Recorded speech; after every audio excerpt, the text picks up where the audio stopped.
कि आज का जो वीडियो है वो है कक्षा 10 प्रश्नावली है यहाँ पर 1.3 वास्तविक संख्याएं। यहाँ पर इसका क्वेश्चन नंबर 1 है कि सिद्ध कीजिए कि जो रूट 5 है एक अपरिमेय संख्या है। आपको यहाँ पे क्या सिद्ध करना है कि जो रूट 5 है वो एक अपरिमेय संख्या है। ठीक है, तो इसको हम सरल करेंगे विरोधाभास विधि से। कौन सी विधि? विरोधाभास विधि। अब ये विरोधाभास विधि क्या होती है? इसके अंदर जो हमें दे रखा होता है उसका हम उल्टा मानते हैं। जैसे यहाँ पर आपको दे रखा है कि रूट 5 एक अपरिमेय संख्या है, तो हम यहाँ पे क्या मानेंगे कि रूट 5 एक परिमेय संख्या है। क्या मानेंगे कि रूट 5 एक परिमेय संख्या है। तो आपको यहाँ पे क्या करना है, सबसे पहले यहाँ करना है कि माना रूट 5 एक परिमेय संख्या है। हमने क्या माना कि जो रूट 5 है वो एक परिमेय संख्या है। अब रूट 5 एक परिमेय संख्या है, तो यहाँ पर देखो रूट 5 परिमेय संख्या है, तो परिमेय संख्या को हम क्या लिख सकते हैं? पी बटा क्यू लिखते हैं ना, कि जो भी पी बटा क्यू भिन्न के रूप में लिखा जाता है उसे हम क्या कहते हैं? परिमेय संख्या है। इसको हमने मान लिया कि रूट 5 एक परिमेय संख्या है, और परिमेय संख्या को हम क्या लिखते हैं? पी बटा क्यू, यानी जिसे हम पी बटा क्यू के रूप में लिखते हैं वो क्या होती है? परिमेय संख्या। तो हम यहाँ पर रूट 5 को किसके बराबर लिख लेंगे? पी बटा क्यू के रूप में, क्योंकि पी बटा क्यू के रूप में जो संख्या होती है उसे हम परिमेय संख्या कहते हैं। तो हमने इसको परिमेय माना, तो ये भी तो पी बटा क्यू के रूप में होगी, क्योंकि इसको हमने किसके रूप में माना? परिमेय। लिखना है कि यहाँ पी और क्यू सह अभाज्य पूर्णांक है और क्यू का मान नहीं है किसके बराबर? 0 के बराबर। ये आपको यहाँ पर लिखना है। यहाँ जो पी और क्यू है, पी और क्यू सह अभाज्य। अब ये सह अभाज्य का मतलब क्या होता है, इसको भी आप देख लीजिए। सह अभाज्य, सह अभाज्य जैसे एक संख्या ले लेते हैं, मान लीजिए 4/12 या 4/16। ठीक है, तो अब देखो 4 का भाग 4 में एक बार और 4 का भाग 16 में 4 बार, यानी ऐसी संख्या जिसका भाग ऊपर भी जा रहा है और नीचे भी जा रहा है, एक को छोड़कर। तो 4 का ऊपर जा रहा है और 4 का नीचे भी जा रहा है, यानी इस जो ये 4/16 है इसका सरलतम रूप क्या आ गया? 1/4। अब इसको हम और सरल नहीं कर सकते हैं, क्योंकि एक का भाग ऊपर जा रहा है नीचे जा रहा है, तो एक को छोड़कर, जैसे यहाँ 4 का जा रहा है लेकिन 4 का यहाँ पे नहीं जा रहा, ठीक है ना, तो इसको हम सरल नहीं कर सकते हैं।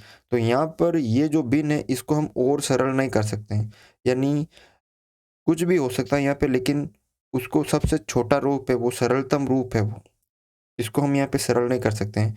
और क्यू का मान क्या है? 0 नहीं है, 0 के बराबर नहीं है। या पे ये समझ गए? अब देखो हमें ये जो है रूट हटाना है, तो हम क्या करते हैं? जब भी रूट हटाते हैं तो क्या करते हैं? वर्गमूल करते हैं। तो हमें ये रूट हटाना है, तो दोनों तरफ वर्ग करने पर हम क्या करेंगे? इधर और इधर दोनों तरफ क्या कर देंगे? वर्ग कर देंगे। जैसे हम रूट 5 है उसका वर्ग करेंगे, और पी बटा क्यू है उसका भी हम क्या कर देंगे? वर्ग कर देंगे। तो ध्यान से देखो, जब भी हम, जैसे ये रूट 5 है, किसी भी रूट वाली संख्या का अगर हम वर्ग करते हैं तो उसका रूट हट जाता है और अंदर वाला जो भी होता है वो उसका उत्तर होता है। तो इसका उत्तर कितना हो गया? 5 हो गया। और पी का स्क्वायर पी स्क्वायर और क्यू का स्क्वायर क्यू स्क्वायर।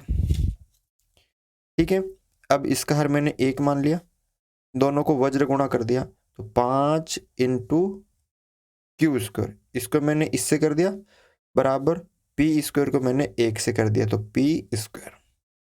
ठीक है, आगे देखो यहाँ पे ये 5 इधर थे, इसको मैं नीचे लेके आ जाऊंगा, तो इधर बचेगा क्यू स्क्वायर बराबर पी स्क्वायर, और 5 इधर गुणा में नीचे आ जाएंगे भाग में। अब यहाँ पे देखो क्या समझ में आ रहा है कि जो पी स्क्वायर है वो 5 से विभाजित हो रहा है। यहाँ पे इसको हम देख रहे हैं कि जो पी स्क्वायर है, पी जो स्क्वायर है, अगर पी का हम स्क्वायर कर रहे हैं तो वो किससे विभाजित हो रहा है, 5 से, तो पी भी 5 से विभाजित होगा। एक यहाँ पे देख लीजिए, जैसे पी की जगह मान लीजिए 15, 15/5, और ये इसका स्क्वायर, तो 15 का स्क्वायर कितना हो रहा है, 225, तो ये 5, तो पी यानी 15 का स्क्वायर, यानी जो भी यहाँ पे संख्या अगर वो 5 से विभाजित है तो वो भी 5 से विभाजित होगी। तो 15 का स्क्वायर 225 5 से विभाजित हो रहा है। ठीक है, 5 चौक 20, 5 बार 45 बार विभाजित हो रहा है, तो ये 15 भी 5 से विभाजित होगा। ठीक है, तो यहाँ पर क्या करना है कि यहाँ जो पी स्क्वायर है 5 से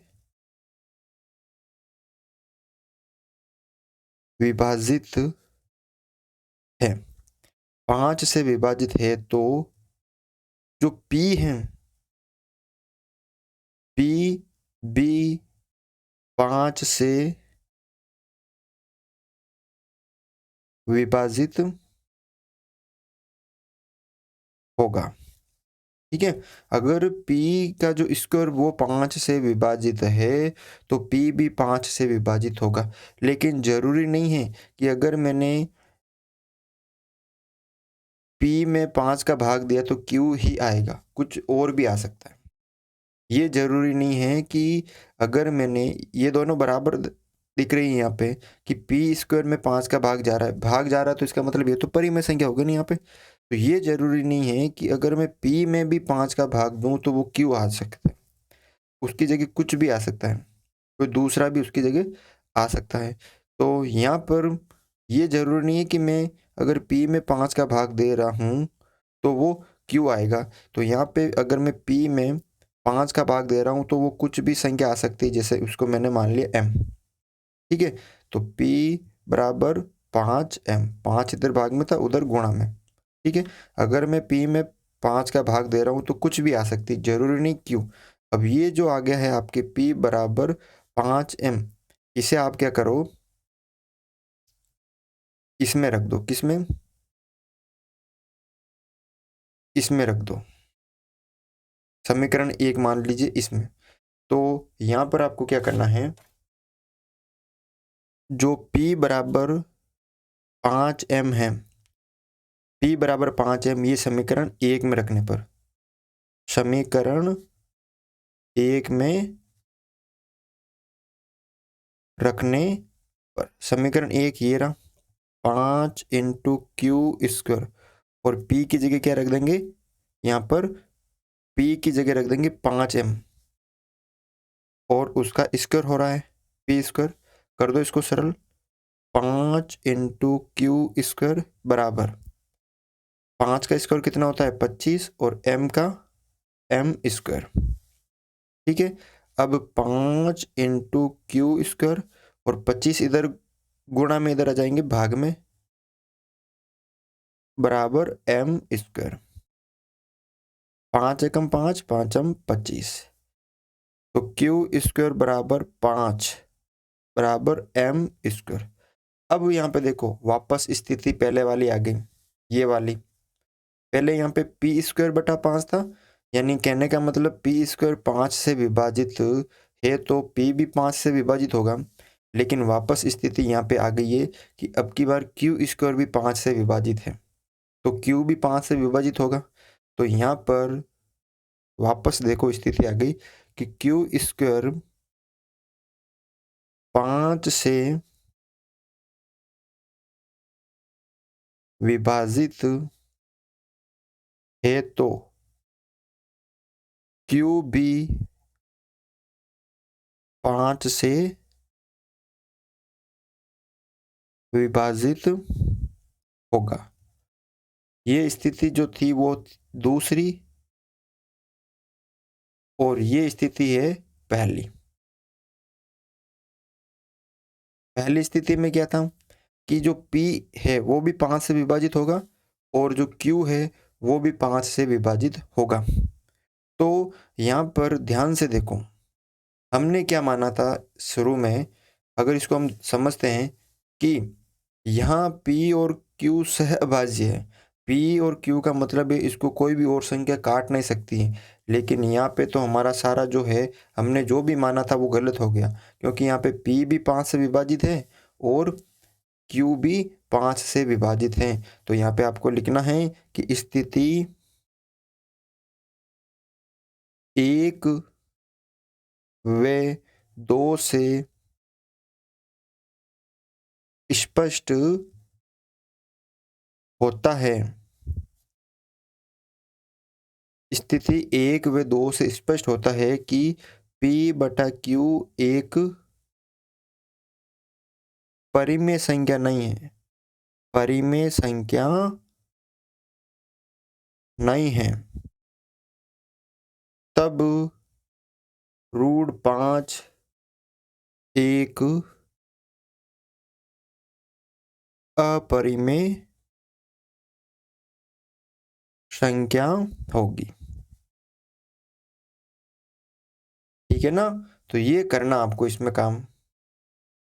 आपको 1 या 2 बार इस वीडियो को देखना है ताकि आपको समझ में आ जाएगा। ये जो इसकी विधि है, इस विधि से ही आपको, अब यहाँ पे जैसे √5 था, इसकी जगह √2 भी हो सकता है, √3 भी हो सकता है, √7 भी हो सकता है, कुछ भी हो सकता है, लेकिन विधि आपकी सेम यही रहेगी। तो आज की वीडियो में बस एक क्वेश्चन था। वीडियो अच्छा लगा तो वीडियो को लाइक ज़रूर करें।